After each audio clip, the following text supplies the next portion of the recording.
I remember just praying, God, I know I've ignored you for so long. I don't even know if you're real anymore, but if you are, please take this away from me. If it's the weed, I'll stop smoking weed. I don't like making music anymore. Smoking weed's not helping. Everyone that I thought was my friends just completely ghosted. But why Christianity? Why not another religion to lean on? Because I tried everything else. I always knew in the back of my mind, like, this is all BS. My dad, he did his best to try to protect me from the world. He loved God. He loved Jesus more than anything, more than his own family, and I didn't understand that at the time. Did that upset you? It was a big reason why I built all this resentment towards him. Did it kind of also put a negative taste of Christianity and Jesus in your view? Yeah, because to me it was like, I viewed him as like a hypocrite. Like you love this Jesus, you love this God more than your own family. 2020, I started learning that a lot of these things that my dad was talking about 10 years ago, now it's coming out that all of it is actually real. The world is ruled by Satan, and then God absolutely has to be real. Stack the books up, hit the spyglass, search and look up the lazy intellectual, the podcast, the hookup.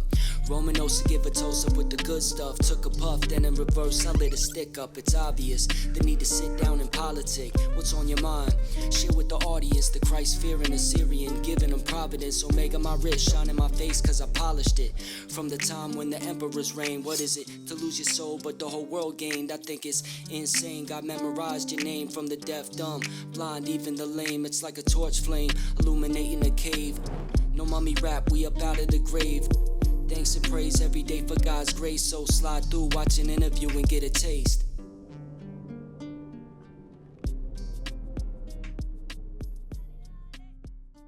Today I have with me an artist and musician who's well known for his Christian-themed music, sprinkling in a lot of Christian and biblical topics into his songs. He actually has written one of my all-time favorite Christian songs, Ven Conmigo, Come With Me. Coqui, a.k.a. Samuel Jacob Lopez Jr. Thank you so much for making the time, man.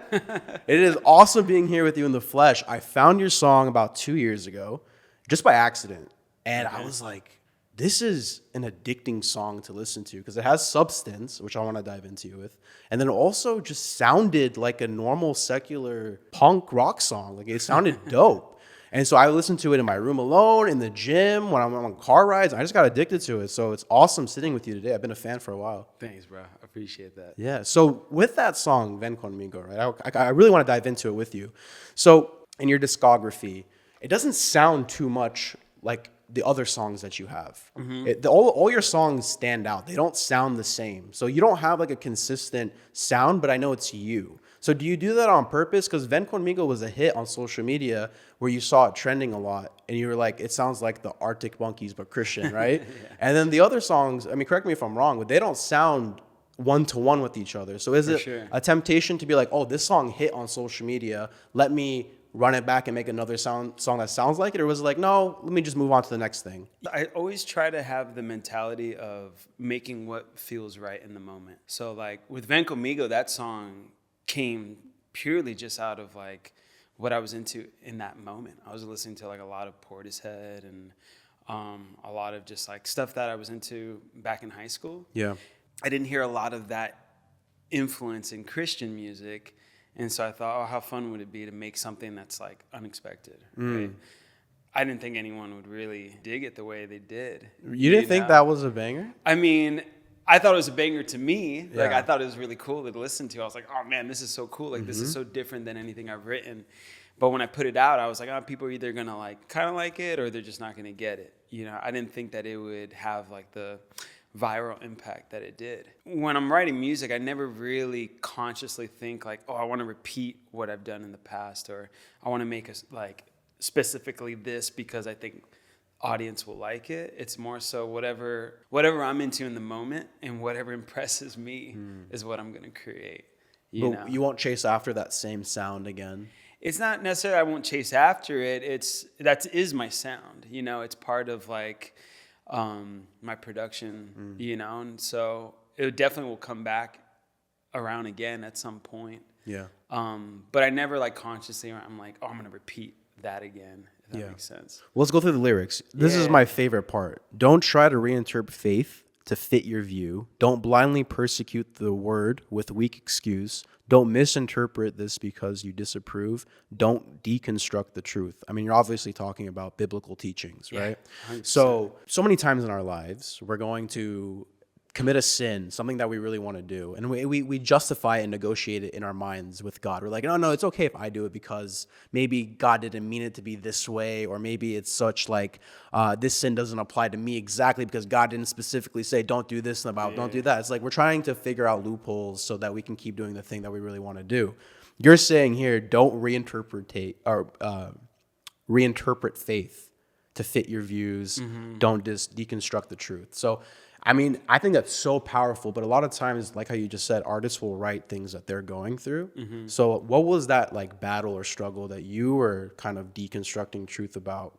Were you writing about yourself? No, actually. So that song came from a sermon I heard from a pastor named John MacArthur at Grace Community Church.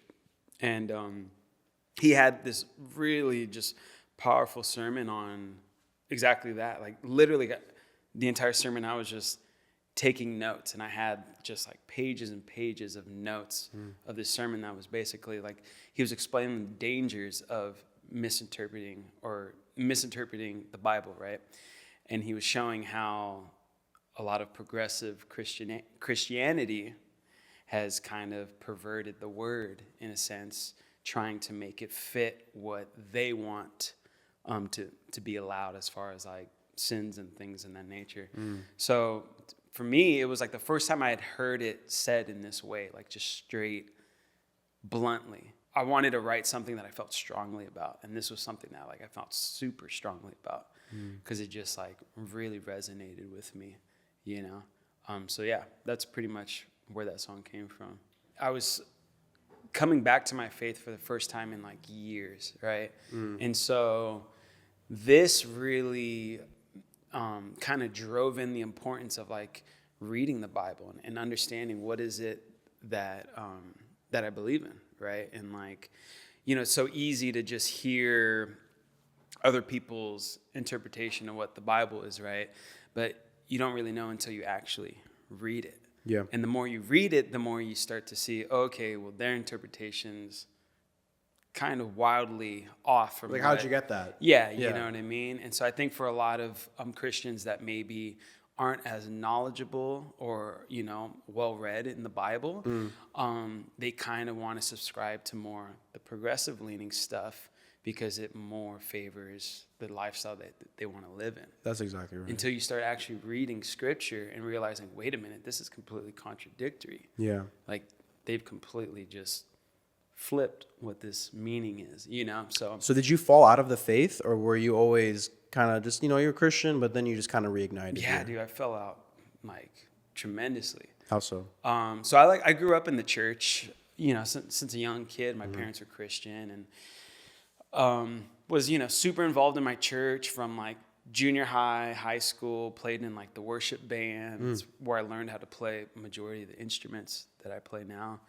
But when I turned 18, I just completely rebelled against my dad. My dad was like a strict military, 6 years in the Marines, very like discipline, you know, oriented. And the second I turned 18, I just rebelled and just, you know, left the house, was pretty much like living out of my car for a minute, and got deep into drugs and partying, and, you know, just was like curious about the world. Where were you living at the time? Orange County. Okay.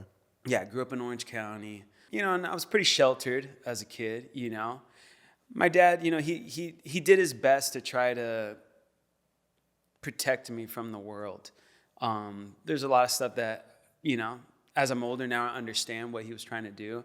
I don't think he had like the best techniques or the best approach, you know, but at the end of the day, he loved God. He loved Jesus more than anything, more than his own family. And I didn't understand that at the time. Did that upset you? Oh yeah. It was a big reason why I built all this resentment towards him. I didn't realize until later on in my life. Did it kind of also put a negative taste of Christianity and Jesus in your view? Yeah, because to me, it was like, I viewed him as like a hypocrite, you know, like you love this Jesus, you love this God more than your own family. I was too young to understand that, you know, and in his eyes, it was like, yeah, of course I love God more than my own family. I love God so much that I'm going to force him on to you because I don't want you to be lost. Were you ever a daddy's boy or a mama's boy? I was definitely a mama's boy. Mama's boy. So like, what was your mom saying in this time when you would butt heads with your dad? My mom always stuck up for me. That was the thing. My mom always stuck up for me. And my mom had more of an open mind. She was like, he's going through phases, you know, like I went through my punk rock phase. I went through my, you know, skateboarding phase. I went through, you know, whatever. And my mom was always very supportive. My dad was always like, no, that's demonic. No, that's, you know, that's worldly. That's, you know. Yeah. And so we were always butting heads in that sense, you know. Was your mom equally in the faith as your father? Yeah. Okay. Yeah, my mom grew up Catholic. My dad grew up Christian. And then my mom kind of just converted more into Christianity. Probably like after she got married with my dad and had me and my brother. Yeah. Okay, so you don't have single child syndrome. You got someone to check you out. I've got one younger brother. He's 5 years younger than me. Okay. Yeah. So you guys are Puerto Rican, which is a very heavily like, you know, Christian influenced culture. Yeah. So it's really interesting that so 18, you left the house, lived in your car. Were you ever afraid of being on your own like that, living in your car, not secured? Weirdly enough, I like completely embraced it. I could not wait for the moment to leave my house. Where were you sleeping? Like random parking lots? Yeah, friends' houses, you know, mostly like just couch surfing. How long did that last for? Probably like a year or two. And then I eventually ended up moving in with a friend from church, actually. Okay. Yeah, a friend named Joel Bond. His dad was very much involved in our church. And his dad had bought a home for his kids to live in once they graduated and entered college. So we had this really dope, like old school craftsman style vintage home in downtown Fullerton. And my buddy Joel was living there with one other buddy and had an open room. And so, you know, I kind of hit some lows during that period. And I reached out to him and was like, hey, can I crash on your couch for a little bit? And that ended up me living there for like 3 or 4 years. So you guys got pretty tight. Yeah, I ended up moving into one of the rooms, and he ended up actually moving away to Riverside to pursue music with a band that he joined. And so I ended up taking over the house for a few years and renting it out to other musician friends. And now at this time, was your dad reaching out saying like, let's make amends? Were you trying to reach out, or were you kind of just on your own right now, occasionally talking to them? How was that working? It's kind of hazy, man. Like, yeah, there was definitely a period where we had like a bad falling out. Like we got into like a physical altercation right before I left, and there was like a moment where I just didn't want anything to do with him. And then, but I grew up with the mentality of like family is everything, family's first. So even though like I resented my dad, I still love my family. I wasn't going to miss Christmas. I wasn't going to miss Thanksgiving, you know. So it wasn't like, oh, you're cut out of my life. It was more just like... Don't see eye to eye. Yeah, like I don't really want to be in the same room with you longer than... a few hours. You know, right. A few hours. Yeah. So how's your relationship with him now? Now it's great. Yeah. It's great, man. Yeah. Coming back to my faith, it was like...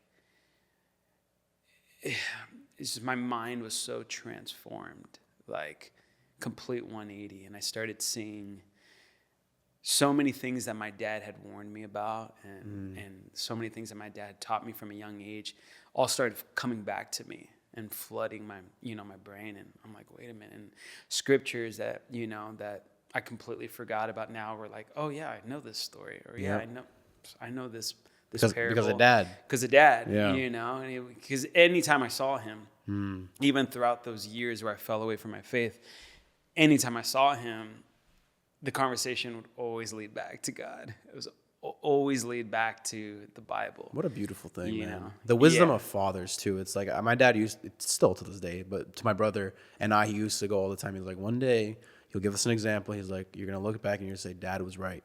Dad was right. And so many times in my life, I'm sitting there a year or two later, something happens that my dad predicted. I go, damn it, he was freaking right. It happens so many times. I know it's going to keep happening more and more as long as he's alive. So the wisdom of dads, man, is really important. Yeah, I'm super grateful for that. And like still to this day, you know, I can go to him with questions about the Bible or questions about politics or life and, you know, ask him, what do you think about it? And he's always spot on. Yeah. So it's pretty great. So you said that you got into drugs. So I know that you smoked weed for a while, but you quit drinking and smoking over COVID. Yeah. Yeah. So usually a lot of times when people find themselves in the faith, they usually give up those two things. So why give them up? Drinking was something that I was never really addicted to drinking. It was more just like something that I did anytime I went out. You know, it was kind of like a crutch, you know. I kind of leaned on drinking to be more social and to, you know, be out in the nightlife and stuff. But smoking weed was something I had been doing since I was like 13 or 14. It's just heavily involved in like the music culture too, right? Not initially. Initially, it was, you know, as a kid, I had really bad insomnia. Oh. Like, as far as I can remember, I would just be up all night. Like, it's kind of why I got into music was I got a cassette player when I was like, I don't know, 12 or 13. And I would just listen to music to fall asleep. It was the only way I could fall asleep. And so that helped, you know, for a long time. Then I got an iPod at some point, and I would just listen to music every night until I fell asleep. But as I got like 13, 14, tried smoking weed for the first time, I realized like, oh, this makes me sleepy. I can fall asleep. And I think I didn't really start smoking like regularly until like later, like 18 or 19. Actually, no, I take that back. It was actually later than that because I got into doing a bunch of like crazy drugs first. Like what? If you feel comfortable sharing.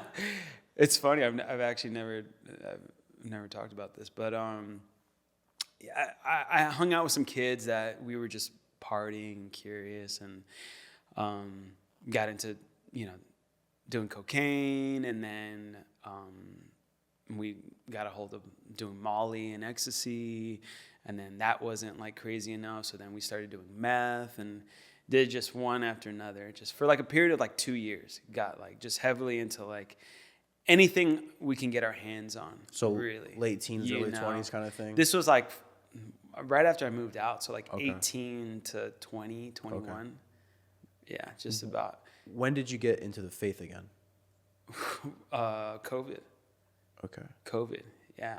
And I was just like alone, stuck with my own thoughts, and all this stuff started coming out.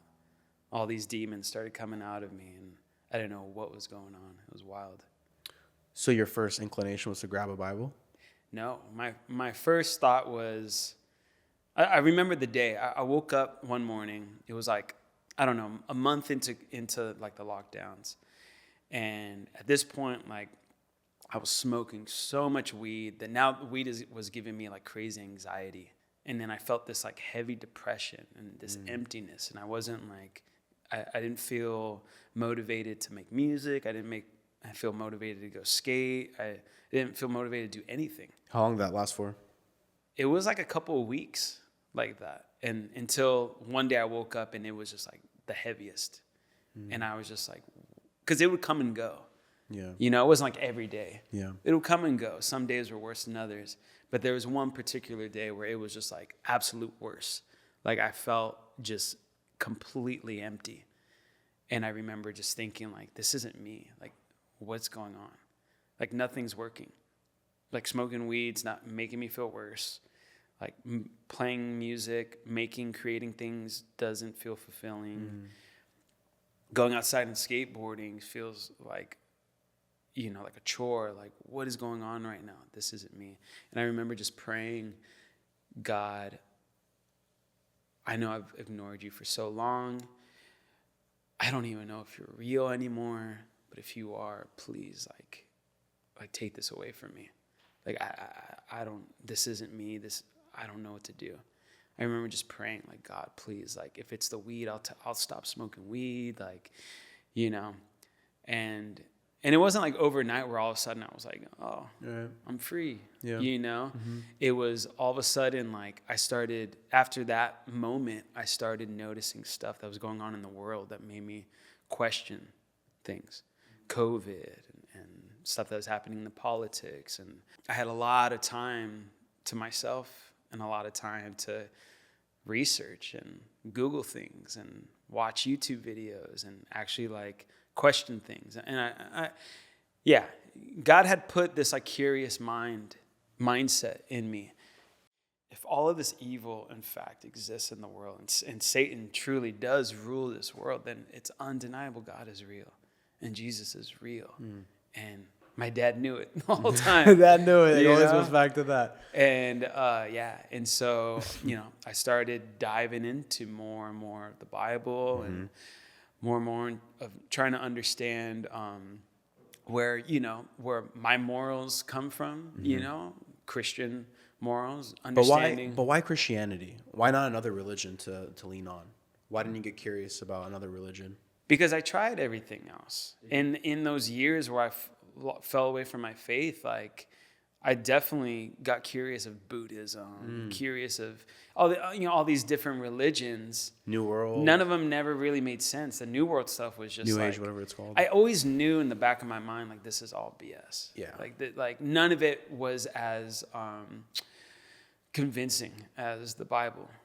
Yeah. It was Just always like, pop oh, that in a way. this feels like this religion makes me feel a certain way, or it kind of caters to what I want to believe the world is. Yeah. But logically, this isn't connecting. So when you say try them, is it just like you live that philosophy of those religions for a while, or was it you just looked into them, you hung out with people? It was just more like studying and Okay. learning, not so much like living, because I wasn't living any religion, Yeah. but I definitely was like curious, and I definitely got to a point where I thought like all religions were the same, and everything was the same, and everything was the same God, and we are God. Like that coexist bumper sticker. Exactly. Yeah. Like that whole just like the new age kind of Very deceiving. mentality where it's like super vague Yeah. and, we don't really know what happens after life. So, who are we to, Be judgmental. yeah, like that whole thing. And it's very easy to fall into that because, It sounds good. it sounds good, and it takes away any shame and guilt that That's you right. have, right? It just feels good. Yeah. And so, I definitely fell into that for a minute. And mostly because I just was so lost in the world, lost in trying to be part of the world and be accepted into the world. So speaking of that, you actually went on tour with MGK Yeah. and Blink 182. Mm-hmm. Was this before COVID or during COVID? This was after COVID. Okay, so you're in the faith and you're touring with them. Yeah. So in 2016, I started working for 30 Seconds to Mars. Mm-hmm. And I got hired as a playback engineer, which means running their backing tracks, right? I get this opportunity. I'm touring with them. I toured with them for about 5 years up until COVID hits, right? Super busy. We're touring nonstop. I'm traveling the whole world, world tour year after year after year, right? Super just deep in that world. I'm so sorry. I don't mean to interrupt, but were you aspiring to be your own artist at this time too? Or were you kind of just like, no, I'm going to work in the industry, but not be... Well, I mean, I guess we would have to start from the beginning, right? Yeah.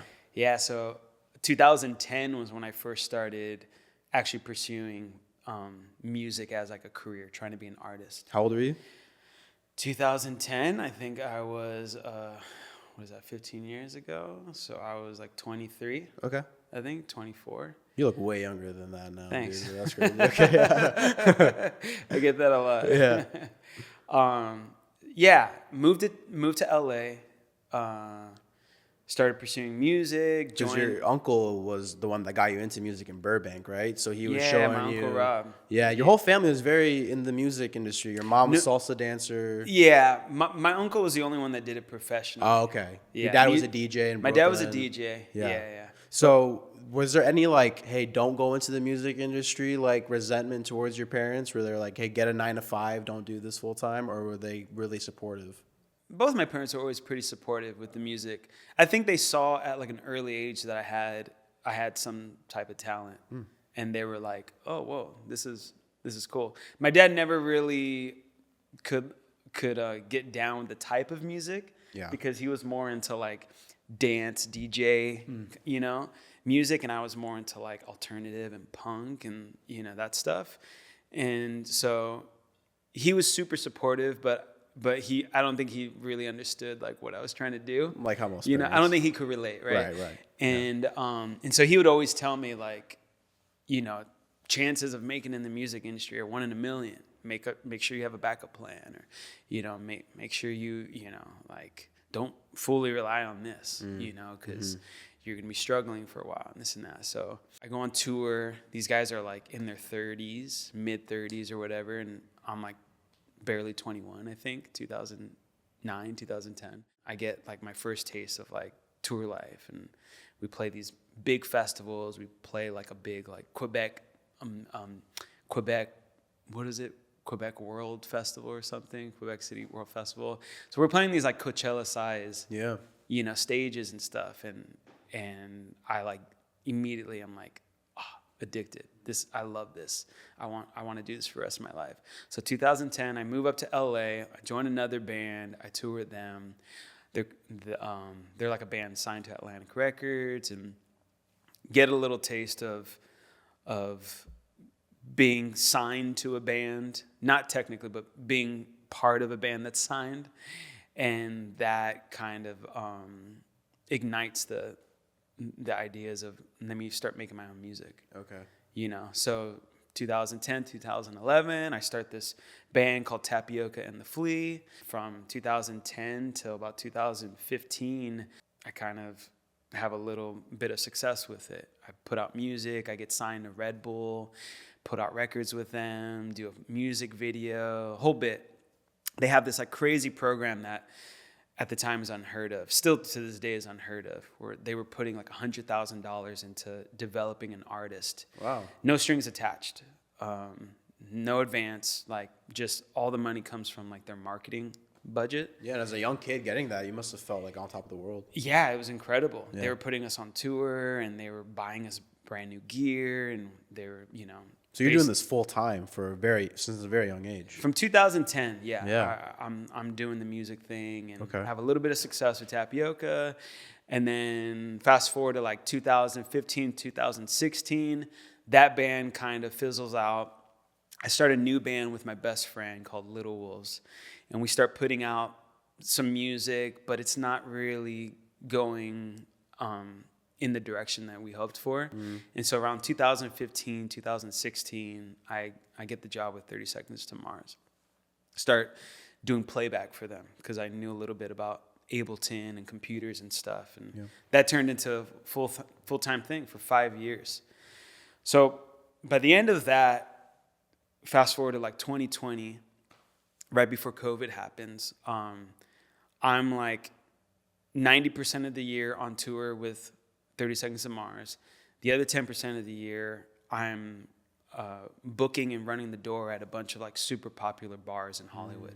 No Vacancy, Good Times at Davy Wayne's, Dirty Laundry. And I'm, very much like in the nightlife. I start this solo project called Coqui around this time, and I'm playing those bars. Everyone's super familiar with me because I run the door and I book all the bands there. So start building up a little bit of a fan base. I'm playing around. I'm like deep in the Hollywood nightlife, deep in the live touring world, so busy. I have no time for God, right? I was going to say, probably not a place where you can find too many Christians. No. Or at least devout ones. No. And I'm smoking weed 24/7. I'm drinking. I'm doing whatever I want, right? Okay. And so that's a little story of leading up to 2020. Okay. 2020 hits, and it's the first time in 5 years that there's no live touring. There's no nightlife, right? Basically, my entire life comes to a screeching halt. And I'm home alone. I start just doubling down on music. I'm like, okay, well, now's the time to write my music. Now's the time to make music. Did you create any like Christian themed songs up until this point or no? No. Okay. No, never. It was all just trying to fit in with the secular world. So Coqui, which also means loud singing frog for the Puerto Rican, from Puerto Rico, it's a rare little frog. A little tiny frog. And your mom also had the nickname when she was a kid. Yes, my mom's nickname. Yeah, so your grandpa would call her that. So it's a name in the family. It's very cool. Your identity at the time under Coqui was like probably not, it was not Christian at all. No, people didn't know you for that. So I'm thinking in my head, like, okay, I got a little following. Like, I'm just going to buckle down on this music. And I'm like, just trying so hard to make hits, just so hard to be like Post Malone, The Weeknd, like all these like top artists. I'm trying to make something, you know, like them. Like going back to our conversation earlier, like intentionally trying to make viral music. Yeah. Instead of making music that like I really loved, I was trying to make music that I thought the world would love and go viral and make me famous, right? Yeah. And so COVID hits, everything shuts down, my whole world is over. And I'm just smoking tons of weed, trying to make music to go viral, just doing everything like for all the wrong reasons. And, you know, it hit basically like a breaking point where I was like, this sucks. I don't like making music anymore. I don't want to do anything. Smoking weed's not helping. Mm-hmm. There's no nightlife. I have no social, interaction. I have no community. Everyone that I thought was my friends just completely ghosted. Mm-hmm. Like I don't hear from anyone. God showed me signs. Showed me so many signs where it was like, what was the most intense one that you got where you're like, all right, now for sure I got it? It was when I started voicing my opinions of like my faith and like my morals on social media. Okay. And I was getting like crazy backlash.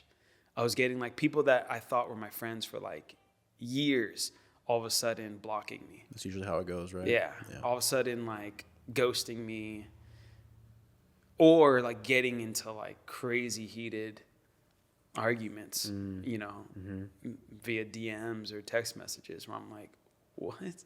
Yeah, being here out of LA probably didn't help with that. Yeah, for sure. And so that made me realize, like, I think I'm onto something. Like, I there's a reason why all these people so intensely don't believe or so intensely disagree. Sorry. Yeah. And I realized none of them were believers. You know what I mean? And it was like, it started becoming like a consistent theme in all my conversations. Yeah. It was always, it came back to, they're not a believer. They don't know the word. They're not living in faith. They're not living for God or for Jesus. So of course they can't see what I see. Or of course they don't align with what I believe in. I decided to just give up on music. It felt like touring was never going to come back. Like, I don't want to make music for those reasons anymore. I don't want to pursue the music industry. I've seen a lot of dark things in the music industry, and I know who runs and rules at the top, and I don't really want to pursue that anymore. So why make music? I think God wants me to focus on Him and focus on understanding the Word and focus on doing something better with my life, and so I just stopped making music and I started studying IT courses on Google. Yeah, I got certified as an IT tech, and that was going to be like the next phase, my next chapter. I think once I got through that course, because it was about like a 6-month course, I think I realized like, I hate this. Like, this is so boring. Right, yeah. Also, all the music that I was interested in, now all of a sudden I was listening to the lyrics and I'm like, this is so bad. Isn't that crazy? I need to stop listening to this. Yeah. And so everything that I was into at that moment was like repulsive to me. So I didn't really have like inspiration to make music because now I felt like everything was just like disgusting. Let me ask you, when you first started out and you were looking at the industry as like before your eyes were open, like before the veil was ripped out from your eyes, were you ever trying to aspire to work with somebody or trying to like get good with any like musicians you looked up to? Or was it always like, no, I want to get to my own level, and then if I run into these people who make cool music that I listen to, so be it? No, not at all. I mean, yeah, of course. I to collaborate with bigger artists, that was always the goal. Yeah. But in LA, you quickly realize that bigger artists don't want to help you out. Yeah, pretty clicky. It's pretty clicky. Not all of them, but yeah. Was there like a hero in your eyes where you've met them and you're like, oh, I shouldn't have met my hero? No, nothing that comes to mind really. Or if something does come to mind, I don't want to throw them on blast. Yeah. I mean, there was definitely people that I met that became like lifelong mentors for sure. So what about like, was there a person you're like, I cannot be successful until I work with XYZ? Was there any thought of that in your life where you're like, I know I made it when I make a song with this person? Or was it, no, I know I made it when I have a fan base of, like, what was making it to you? Being able to sell out a venue. Okay. Like that's like the ultimate, gauge of like your success. Yeah. If you could sell out a 500 cap room, that means, okay, you're on the verge of success. Like right. you're getting closer. You can sell out the Wiltern Theater. Now now so you're measuring it about your pull for people to come to you. Yeah. Yeah. Okay. Yeah. I mean, early on, like I learned that was kind of, the measure of your success. Yeah. Was if you could sell out shows, that means people actually are fans of you. They're willing to come out. They're willing to buy tickets. That says more than social media or Spotify streams. Right. Yeah. The thing that actually puts money in your pocket instead Yeah. of the inflated numbers. Yeah. That looks good. So yeah, I always understood that, and I still believe that that's the best, the measure to this day for sure. Was "Fall in Love" your first like official song under Coqui? No, it wasn't my first official song. I released a grip of songs before COVID. They were not Christian songs. They were very secular songs. "Fall in Love" came about from like in the middle of COVID. This record label from France randomly hit me up and was like, "We want to release a song with you." How do you know when those are legit like offers? I didn't know if it was legit. I ended up building up like a friendship with this dude, and he was an older dude, like in his 60s. Right as I was turning my life around, and I had a lot of opinions about COVID and politics and stuff, and he aligned with a lot of it, which was very refreshing, And he basically was A&Ring, the song that I released with him. So I sent him like 5 songs, and out of those 5 songs, he picked one that was like the roughest demo. It literally had no lyrics except for the chorus. Everything was super stripped down. It was like a beat, a keyboard, and the chorus. And he was like, this song has potential. Let's work on this. And that was Fall in Love. And that was Fall in Love. It has a Rugrats vibe to it. Yeah. The thumbnail or the picture of it is you and your dog. Yeah. Rugrat baby style. I think you hit something. I think you struggled with that. And I'll tell you why. You found a perfect level of nostalgia. Like I grew up on Rugrats. I'm 25. Okay. And so like you still got with like the millennials, the early millennials, like, Gen Z era, the older ones with Gen Z. You're like, okay, enough nostalgia and then a love song. And you combine them, and it's like enough emotion on each side to make you want to keep coming back to that song. Cool. It's like an emotional attachment to that song, So I thought you nailed it with that one. Thanks, man. Yeah. Appreciate it. Okay, so I know you're considered an indie artist, right? But like, educate me because I'm naive to this. I want to learn about it. So when you get signed to a label, are you still considered indie, or like how does that work? Yeah, so it's funny. Like indie has like such a like wide spectrum of like definition. Like when I first was getting into music in high school, indie, it referred to like an independent artist, but it more so referred to like the style and sound of the music. Okay. Right. Indie was like indie rock was considered something that like wasn't like super polished, wasn't it was more like low budget kind of recording. It was a sound. Now, over the years, it's kind of like indie could apply to so many different things. I mean, you see massive indie playlists on Spotify, and it's all like major label artists, but it sounds indie. Okay. So really, it can have many different definitions. Me, I've always considered my music indie in the style aspect. Okay. The first 2 years that I was releasing this music was all independent. But recently, this past year, I signed to a small label. I saw that. Congratulations. And so, thanks. And so, so I'm not independent. Were you ever worried about being blacklisted from the industry, though, going into this new period of Christian, non-secular music? A lot of faith-based, Jesus-based songs. Yeah. I mean, to be honest with you, when I first started releasing this music, I was kind of hesitant because, like I said, I had stopped making music and for a while, and I didn't want to pursue any type of like artist career. Yeah.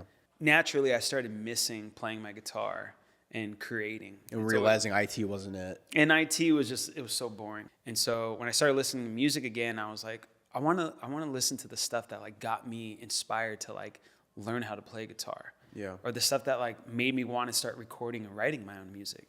Stuff I was listening to junior high and high school before I got lost in the world.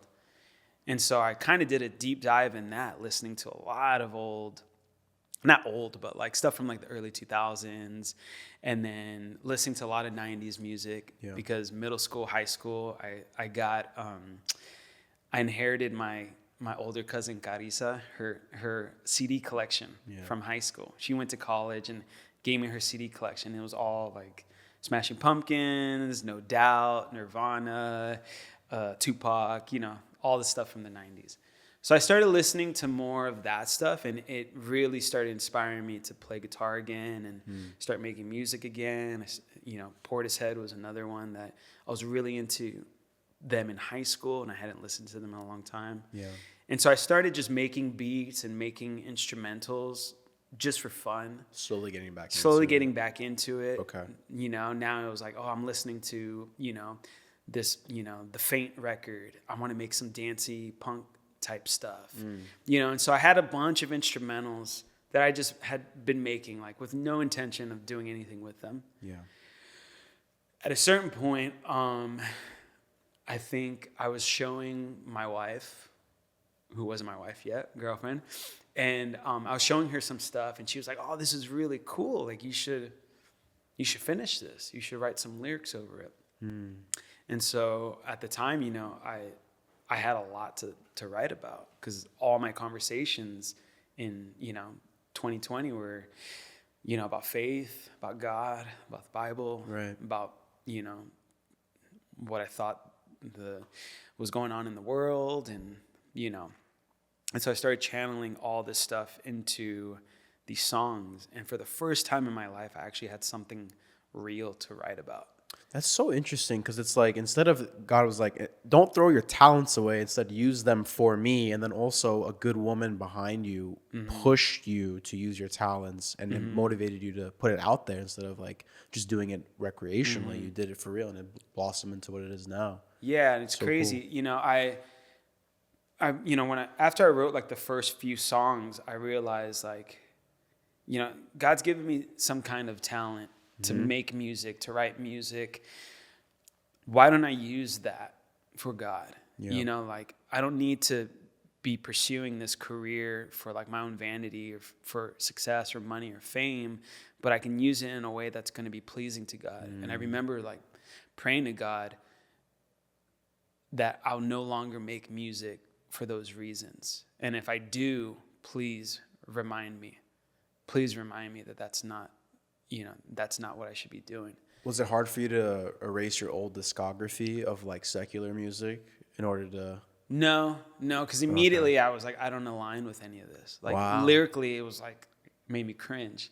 Okay. I was like, it just reminded me of who I was back then. That's interesting. A lot of people will be like, I put so much time, money, resources into creating these songs. I can't just get rid of them. No. I mean, there was definitely a few where I'm like, man, this beat's so sick. Like maybe I could rewrite it. Yeah. For sure. Yeah.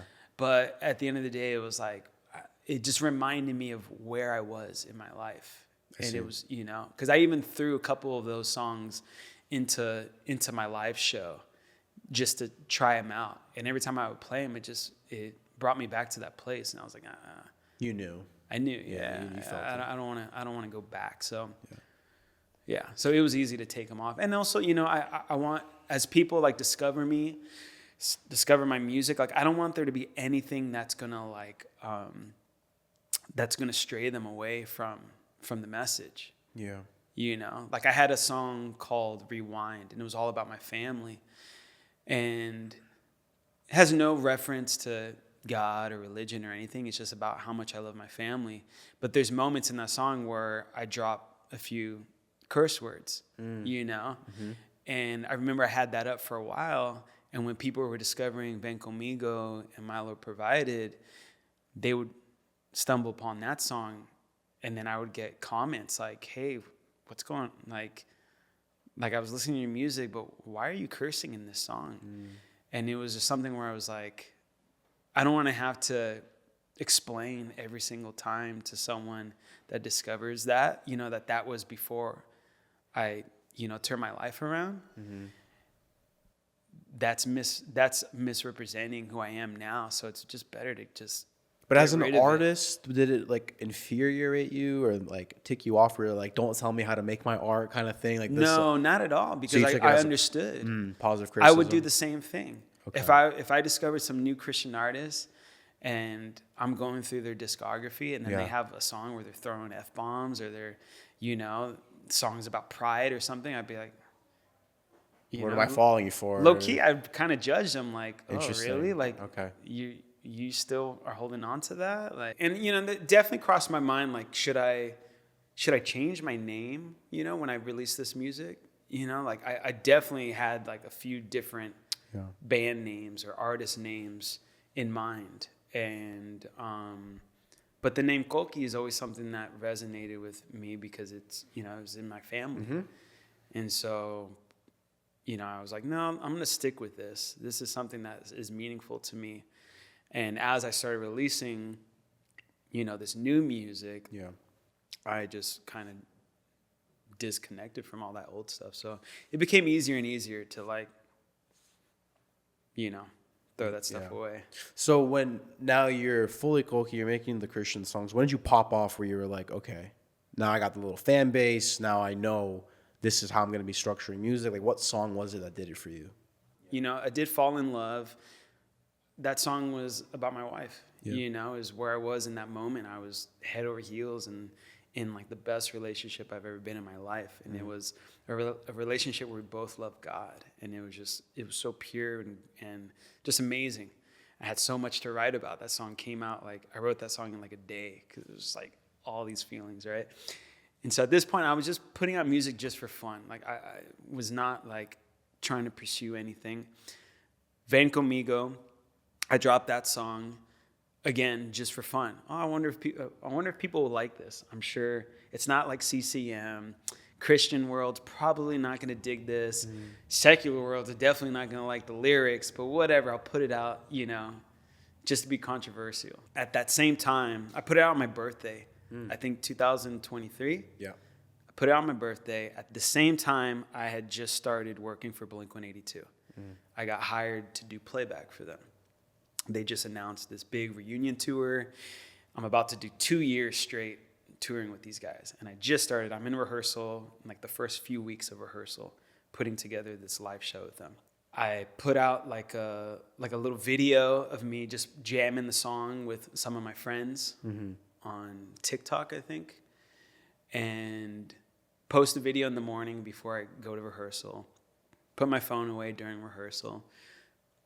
You know, 8 hours or whatever, how long the rehearsal was. End of the day, driving home, I go and check my phone, and the video's just gone viral. Oh, it's instantly. gone like berserk. Wow. And I'm like, what the heck? Yeah. I spent like a month making content just to like force myself to get in that mindset. Yeah. You know, I spent like an entire month making 60 pieces of content. So then the next month I can post 2 a day, right? Yeah. Spent a whole month making all kinds of content. This was before Ven Conmigo, just based on like the music I had already released and like demos and other ideas. And I was trying everything, just throwing stuff at the wall, trying trends and, just whatever. And in the end of that month where I released everything, 2 videos a day for 30 days, nothing hit. Yeah. Like nothing hit past like 50 views. And I was like so defeated. But what it taught me was this like new work ethic. It taught me how to use CapCut to edit my videos.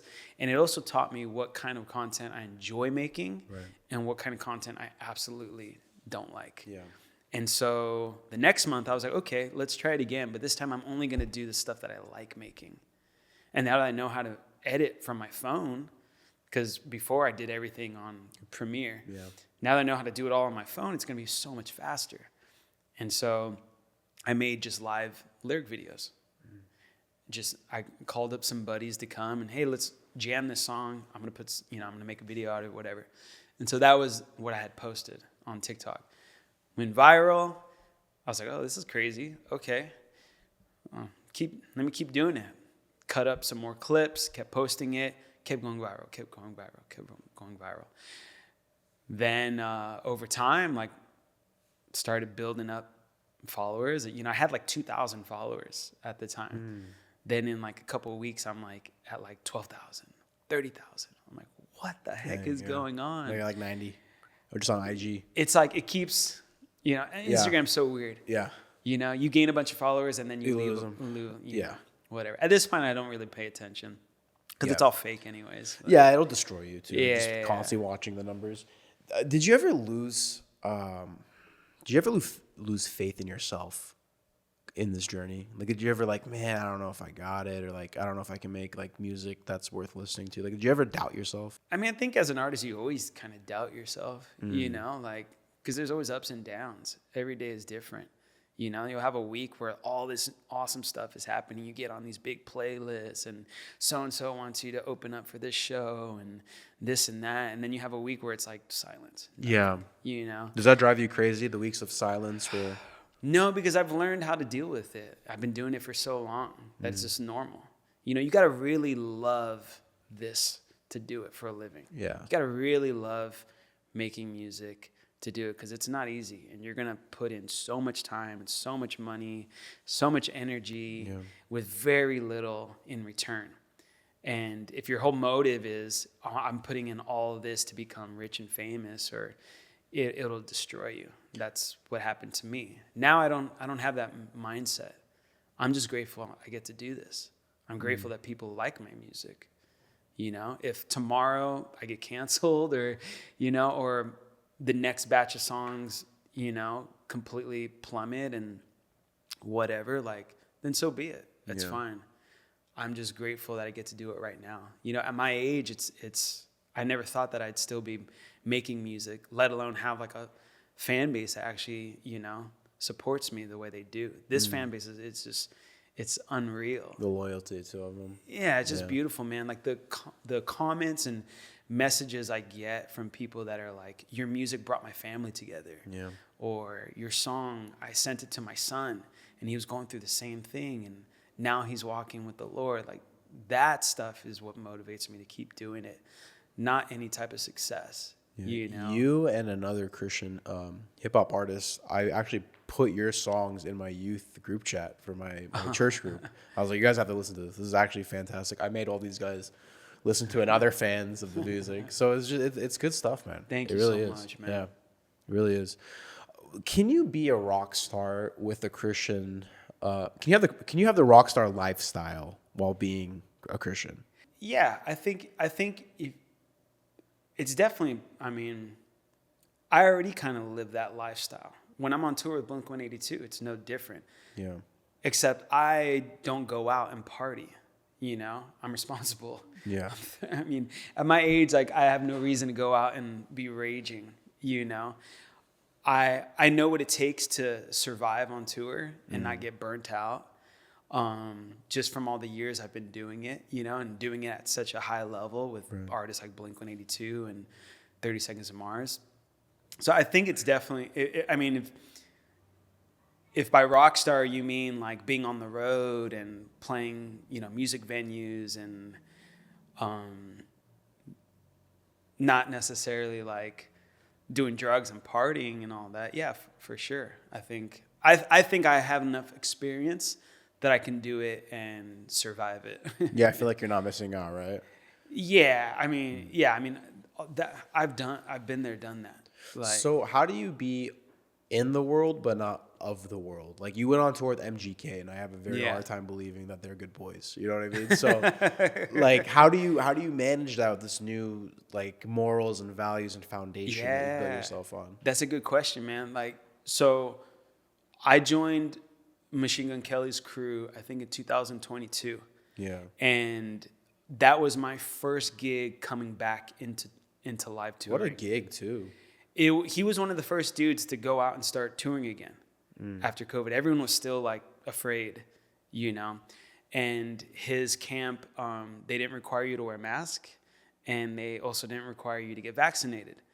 And so for me, it was like perfect gig. I got called up by a buddy of mine, AJ, who runs this really dope playback collective called Electronic Creatives. Hit me up and he was like, hey man, Machine Gun Kelly needs a playback engineer. The current guy, he's going home tomorrow. He's just not feeling it. I think this is a good fit for you. And so he's like, only catch is you got to leave tomorrow morning. Yeah. And it'd been like 2 years since I had been out on the road, maybe 3 years. The last gig I had done was in 2019 with 30 Seconds to Mars. So now I'm a completely different person. I'm sober. I'm walking with the Lord. I am in shape. Like I work out now. I have a dog. Yeah. I have like a whole routine. Last thing that was on my mind is going out on tour for months with some artists that I know nothing about. Right. At the time, I didn't know anything about Machine Gun Kelly. Is he the one, Megan Fox? Yeah. Yeah. Yeah. Okay. At the time, he had some beef with Eminem. That's all I knew. I didn't even know what it was about. Okay. I just knew him and Eminem, they got some beef on social media, whatever. Actually, they wanted to fly me out that night. And I was like, I need to fly out the next morning. I still need time to pack. And he's like, well, let me know as soon as possible if you're down. Okay, let me think about it. And so I remember sitting there and I prayed to God, I was like terrified. I was like, I don't know, is this an opportunity? Is this a temptation? I don't want to go back into this lifestyle again. Like I know who I was back then and I know the temptations that lie there. I don't want to fall. And so I was terrified. I called my dad and I was like, I don't know, what should I do? I'm also like, I don't have a job. I need money. I was living off of my savings. I'm like, I don't know if this is an opportunity or if this is like the devil trying to lure me back in. What do you think? And my dad was like, this might be a test of your faith. He was like, go out, and if you start feeling like you're faltering, you start feeling like you're slipping back, then quit, and you know that it's not for you. He was like, but it's good money. If it's it's an opportunity to make some money, take it and live by example. If you can't live by example while you're out there, then it's not for you. And I was like, okay, all right. And I prayed on it, God, be with me because I'm terrified. Right. I don't want to go back to that lifestyle. And so, sure enough, I went out, and it was just so eye-opening for me because I realized then more than ever how different I had become. Now I was first one in bed every night, first one up in the morning. I was always sober.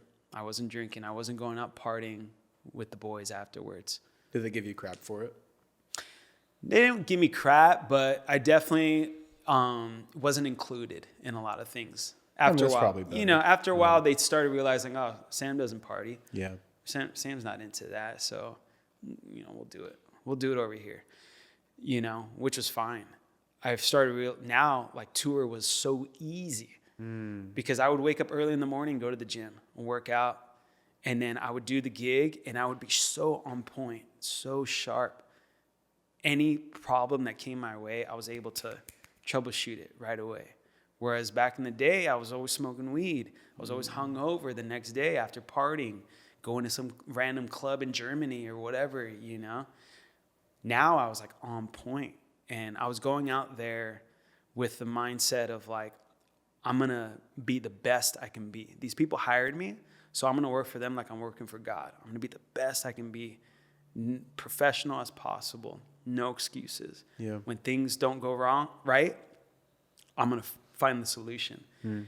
And I was a completely different person. I was like a touring beast now. Did you almost stumble at any point or like falter or? I mean, I think the only thing that I started slipping back on was just like cursing, you know, because just being around, you know, a bunch of just non-believers, and, you know, on tour, it's easy to be negative.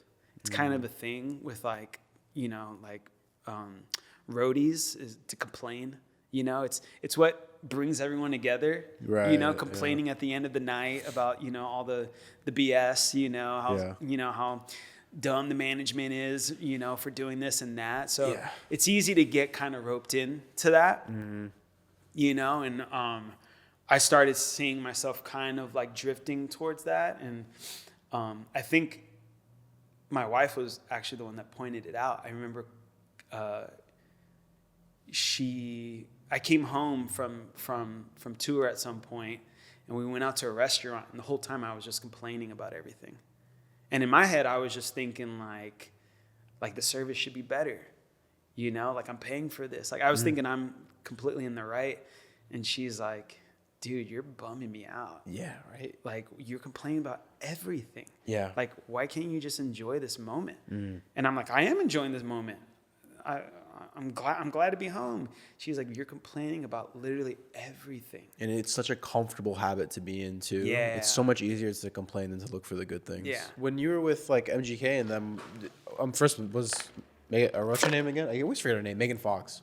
Was she there? Yeah. On the tours? So when you see these people, right, they get so much criticism for doing weird, like, satanic stuff. Like, I think they did something with each other's blood at one. Like, they wear each other's blood. There's a lot of weird stuff.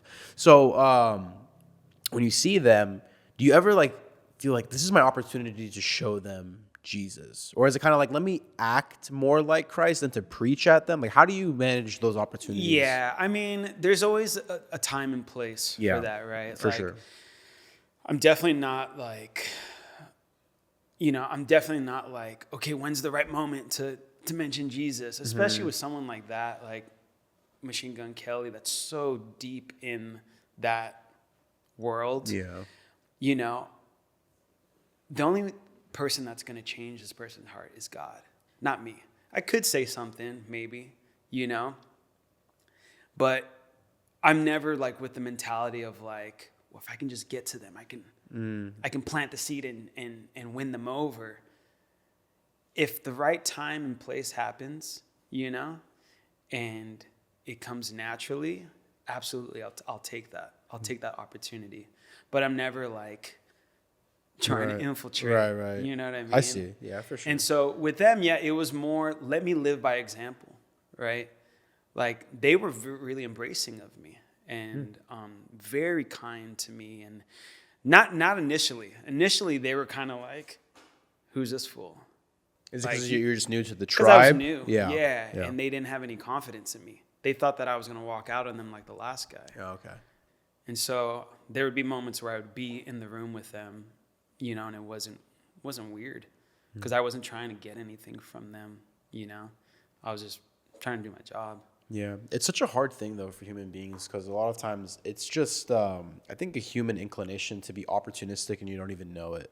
Yeah. It's like you're in a room with someone who could potentially help you get the thing that you want, So you would maybe schmooze them a bit or have certain conversations you normally wouldn't if they were a different type of person with them, try to steer it in different directions. So it's a hard thing for me to check myself, especially because now I'm meeting a lot of people like you and stuff like that. It's just like, hey, don't be opportunistic. Just like talk to them like they're normal human beings and get to know them. Yeah. I think for me, I mean, being in LA for as long as I've been and being exposed to so many celebrities and famous people and famous musicians, like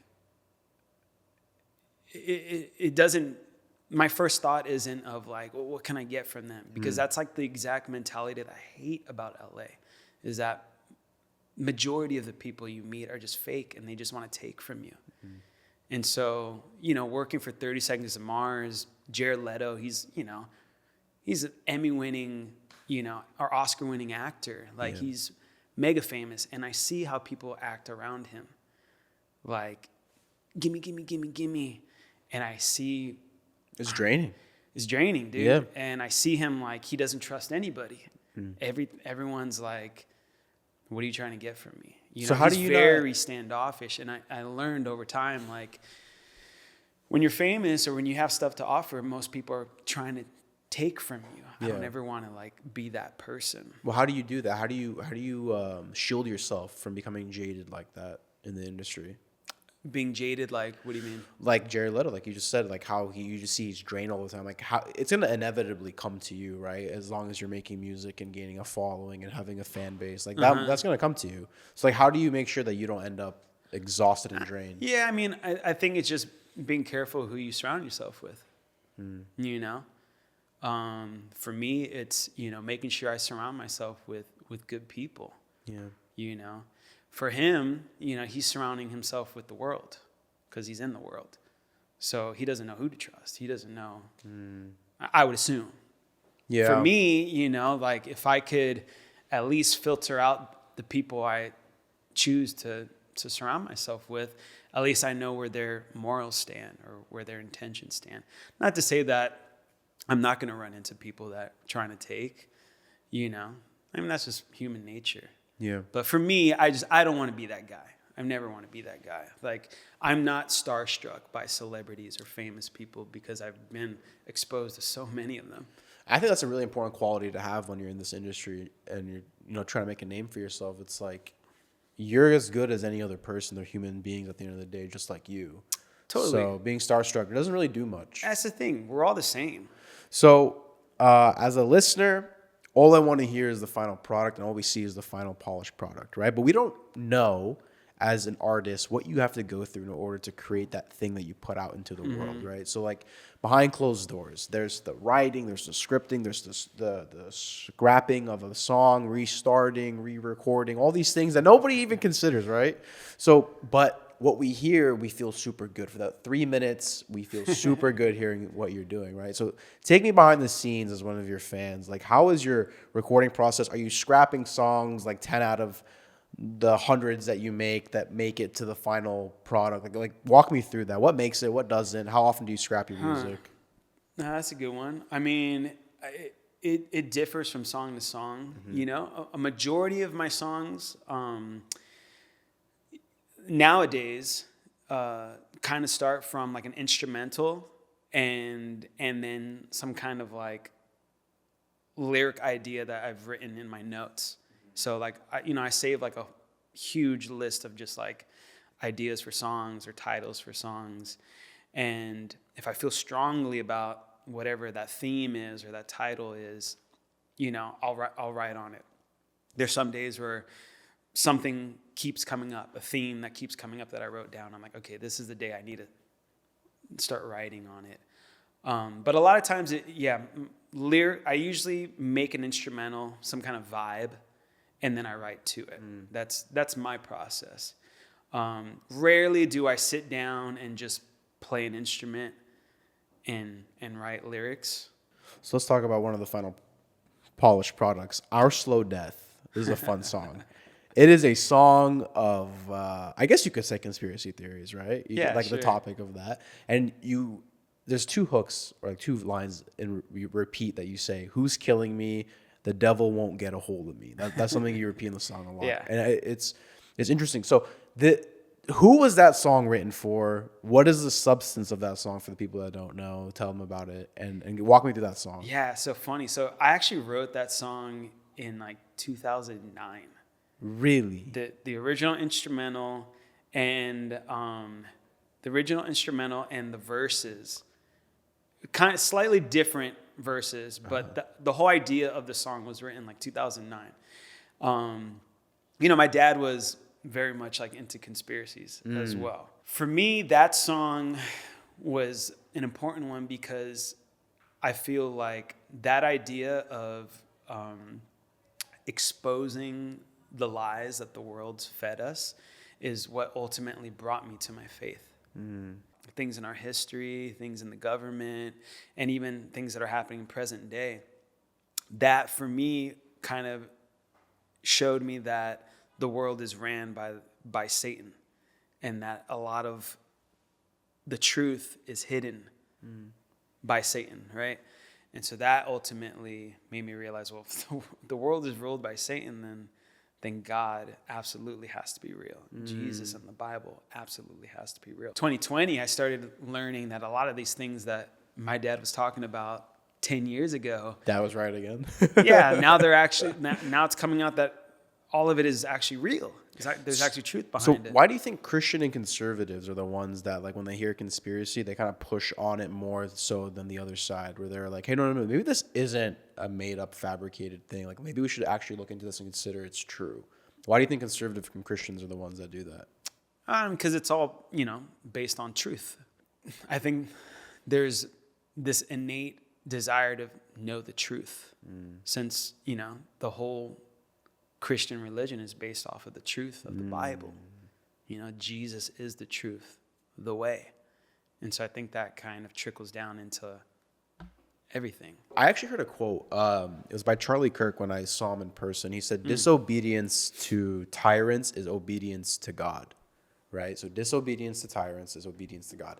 And I thought that was really interesting because I was like, that's a biblical theme. Like Moses and the Pharaoh, he was disobedient to the tyrant because he was obedient to God's command. Jesus and the Pharisees, disobedient to the tyrants, that's being obedient to God. So I was like, okay, that's a very biblical theme. I was just like, that's kind of what your song is also doing. It's like you're calling out all of the authority and you're doing it in the name of the Lord. Which I'm like, I don't see how people can have a problem with that unless you don't follow the Lord. Right? Totally. So did you get a lot of like pushback and flack, like reporting? Like how did that like affect you? Yeah. I'm sure the backlash was crazy. Yeah, I mean, you're always going to get like the obvious, like what is this? Or, another red pilled, whatever, like Andrew Tate lover, or, whatever. Like, in that point in my life, I was very, very into this like exposing the lies of the world, and I was very interested in all these conspiracies, and like even like fellow Christian artists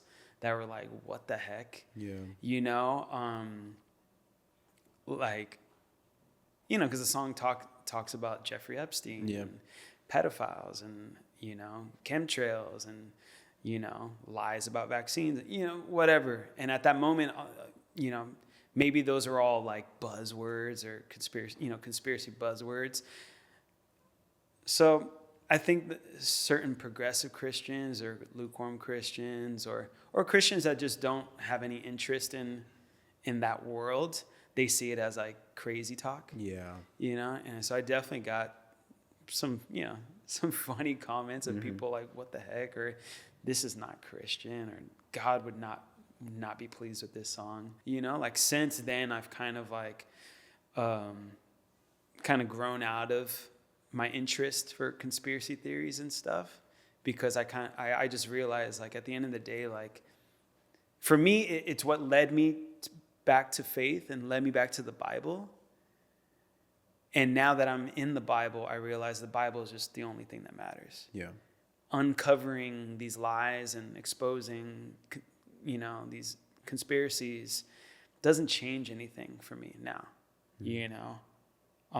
So I don't really have much interest in them anymore. Yeah. Also, I feel like it's like 50-50 when having these type of conversations with people, and it's a lot of information. If you don't know the whole ins and outs of whatever conspiracy, it's like you just lose them. Yeah. And I don't want to waste my energy or time on debating whether or not chemtrails are real with someone that has no idea what that even is. Yeah.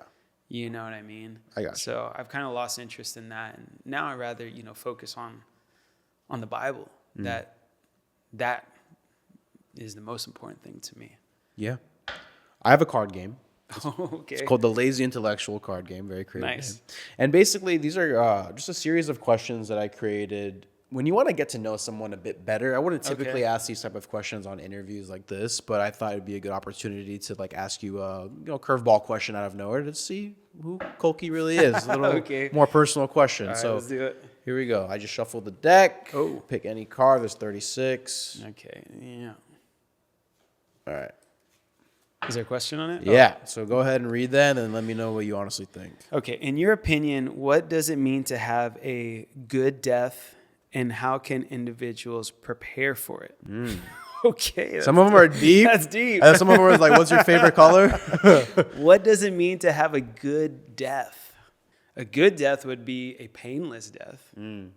First of all, I definitely don't want to go out on fire or getting smashed by a bus or something like fair. that. Suffering, yeah. How can individuals prepare for it? Well, I mean, I think being right with God and making sure that you've repented and you believe in Christ, that's the most prepared you can be, right? I think if you haven't done that, I don't think you're going to have a good death. I think you're going to have a afterlife in hell, and for all eternity you're going to be away from God. And so I think the best way to prepare for it is to try to be as close to God in this physical world as possible. And by God I mean Jesus Christ, the right God, right? And just living every day in full repentance and fully understanding that we do not deserve grace, but because of Jesus, we get it. Especially tomorrow. Tomorrow's Easter. We're recording the day before Easter. And tomorrow's not promised to us. So, I could die walking out this front door, It's all up to God. Yeah. Who knows? That's a deep question. It's a deep one, man. And actually, I forgot that was even in here. This is number 25. I thought it was going to be like, what's your favorite color? That's right. Some of them are. But now I would really appreciate it if you could give me a question. Okay. That goes into our expansion pack, and that's going to be called the Coqui card forever now. Ah, okay. Yeah. Okay. I guess my question is, we talked mostly about me and none about you. So I guess my first question would be, what drove you to want to do this type of podcast? Well, to just keep it short, because I kind of want to save that for the future for like a really in-depth conversation. Yeah. But basically, I was inspired by a lot of individuals who were doing this type of work. And I just said, I'm going to throw my hat in the game one day just to see what I can do. I was in the complete opposite field of doing this, in engineering, very analytical, antisocial, kind of like to yourself environment. And now talking to people is a very opposite required skill set to do this. So it was completely out of my field. And so I wanted to get out of my comfort zone. It was COVID, so I was consuming a lot of interviews and podcasts. And I was like, I think I can do this. And I have a lot of questions that I would have asked special guests that I was watching. And I was like, I wish these interviewers would ask these guys these questions that they're not asking. And so I was like, okay, well, then the only way to do that is if I ask those questions myself, right? For sure. So that's kind of how I threw my hat in the interview game, man. Nice. Yeah. And it's been working out. We got some good questions. Appreciate it. So now, let's see here. What is the most important thing for you as an artist? Is it to tell a story? Is it to sell tickets? Is it to create bangers? Like, what is it as an artist where you're like, if I consistently do this, I'm good? I think for me, the most important thing as an artist is to provide something for the listener that doesn't exist, right? For me, it's providing a style of music that has a message that people align to. Also, for me, a big goal of mine is to not make music that's solely catered towards people that are saved, but make music that is going to pique interest in people that aren't saved, that don't know the word. I want a person that doesn't subscribe to Christianity or any religion to hear a song like Ven Conmigo and be like, whoa, what is this? Yeah. And the message just kind of infiltrate, Planting and the then seeds. later on they read the lyrics and they're like, wait, oh, what? This dude's talking about the Bible? That's my goal as an artist, is to, I'm trying to create my own lane in this like Christian music scene, right? But that's not the end goal. Like I want my music to reach the masses, I want my music to reach Coachella, Lollapalooza, like I see, like all these hip hop artists right now that are doing it. This Christian hip hop artists like Indie Tribe. No Big Deal. No Big Deal. Yeah, like, yeah. I love what they're doing, and they're taking it to the mainstream. Yeah. While preaching this great message based on the truth, the Bible. And so for me, that's ultimately, where I want this music to go towards, is being able to exist in both worlds, but keep my integrity and my message aligned with the gospel. Amen, bro. Yeah. Hey, I'm excited to see what you got going on in the future. I'm a fan, like I said, and I'm going to be listening. Thanks, bro. I Coqui, appreciate Sam, it. thank you so much, bro. Yeah, of course, man. Sweet. Thanks for Give having him a round of applause, man. Come on.